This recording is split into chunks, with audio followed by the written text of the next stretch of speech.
क्या अभी भी आप अपनी नीट एग्जाम की तैयारी के लिए सीरियस नहीं हैं? जो बच्चे अभी भी सीरियस होकर नहीं पढ़ रहे हैं, I just want to ask them कि आप लोगों को क्या लगता है, क्या मेंटेलिटी है आप लोगों की? डू यू थिंक दैट कि पेपर इजी होगा? डू यू थिंक कि एनटीए के साथ जो भी हो या एनटीए ने जो भी किया हमारे साथ, उसके बाद पेपर उतना ही इजी आएगा? जो भी हुआ 2024 नीट में, स्कैम हुआ, लीक हुआ, जो भी रिजल्ट उसका निकला, डिसीजन जो भी हमें सुप्रीम कोर्ट ने दिया, उसके बाद डू यू थिंक कि एनटीए इस बात को ऐसे ही जाने देगा? जैसा पेपर इस बार आया था, 720 में से 720 पता नहीं कितने बच्चों के आ गए, रैंक्स पता नहीं कहां से कहां चले गए, बहुत सारे बच्चों का लॉस हो गया, उनको कॉलेजेस नहीं मिल पाए and ultimately they faced a huge loss. तो डू यू थिंक कि अभी भी वैसा सिनेरियो होगा? क्या इस साल भी पेपर वैसा ही आएगा कि इतना इजी होगा कि सब बच्चे 720 आउट ऑफ 720 या 680 प्लस मार्क्स ले पाएंगे? No, if you are thinking like this then let me make it very clear for you guys कि पेपर इजी नहीं होगा। पेपर जो है आपका नीट 2025 का exam is going to be highly conceptual. आपको लगता है कि पेपर एनसीईआरटी में से आता है? हाँ आता है, बट एनसीईआरटी के हर वर्ड के पीछे क्या कंसेप्ट जुड़ा हुआ है, you need to understand that also. सीधा सिर्फ यही नहीं पूछेंगे कि हाँ जी एनसीईआरटी की ये लाइन है, इसमें से क्वेश्चन, हर कॉन्सेप्ट की तह तक जा सकते हैं एनटीए। तो पेपर को इस तरह से डिजाइन किया जा सकता है कि बच्चों के जैसे मार्क्स इस बार आए हैं वैसे ना आए, because they want to set that level again. तो आप लोगों को बहुत सीरियस होना पड़ेगा। You need to take your preparation very much seriously. This is a warning sign, you can say this is a high time कि आप अपनी तैयारी के लिए एकदम सीरियस हो जाएं। जो गलतियां पिछले साल एनटीए से हुई हैं वो दोहराने वाले तो है नहीं, तो पेपर जो है वो आसान तो होने वाला है नहीं। इसके लिए अब आपको अपनी कमर कस लेनी है। It's the warning sign, it's a high alert, high time है ये कि आप अपनी तैयारी के लिए सीरियस हो जाएं। टाइम ही क्या बचा है, 7 महीने हैं। ये 7 महीने भी जो लोग अच्छे से पढ़ना जानते हैं, जो अपना सिस्टम एक रेगुलेटेड वे में चला पाएंगे, वही इन 7 महीनों में वो अच्छा रैंक क्रैक कर पाएंगे, नीट का पेपर क्रैक कर पाएंगे। लेकिन अगर आप डिसिप्लिन नहीं है, आप डेडिकेटेड नहीं है, तो 7 महीने ले लो या 1 साल ले लो, 2 साल ले लो, फिर आप नहीं कर पाओगे। तो अगर आपका जेन्युइन वे में वो एक एम है, आपका गोल है कि मुझे एमबीबीएस करना है, मुझे डॉक्टर बनना है, मुझे अच्छे कॉलेज में जाना है, तो be serious for that. Okay, अगर आपका वो गोल नहीं है, आप ऐਵੇਂ भेड़ चाल में लगे हुए हो कि चल देख लेते हैं क्या होता है नीट का पेपर, क्या पता हो जाए, तो ऐसे नहीं होता है।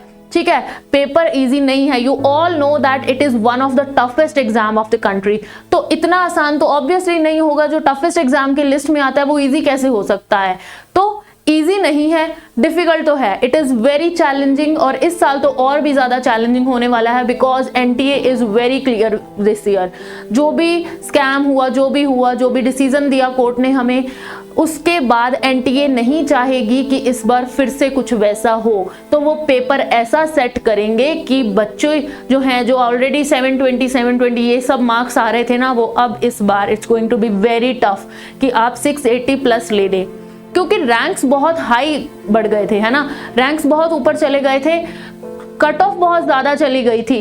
इसलिए अब पेपर आपका होने वाला है कंसेप्चुअल। आपके लिए टफ कर देगा एनटीए, क्योंकि उनको भी कुछ स्टैंडर्ड सेट करने हैं। इतना इजी नीट का पेपर आने लग गया कि बच्चे 720 में से ही 720 ले गए।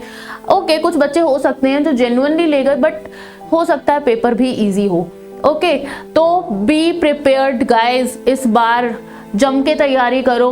कोई बहाना नहीं है कि हाँ 7 महीने हैं कर लूँगा, PYQs किए तो किए ठीक है, ना किए तो ठीक है।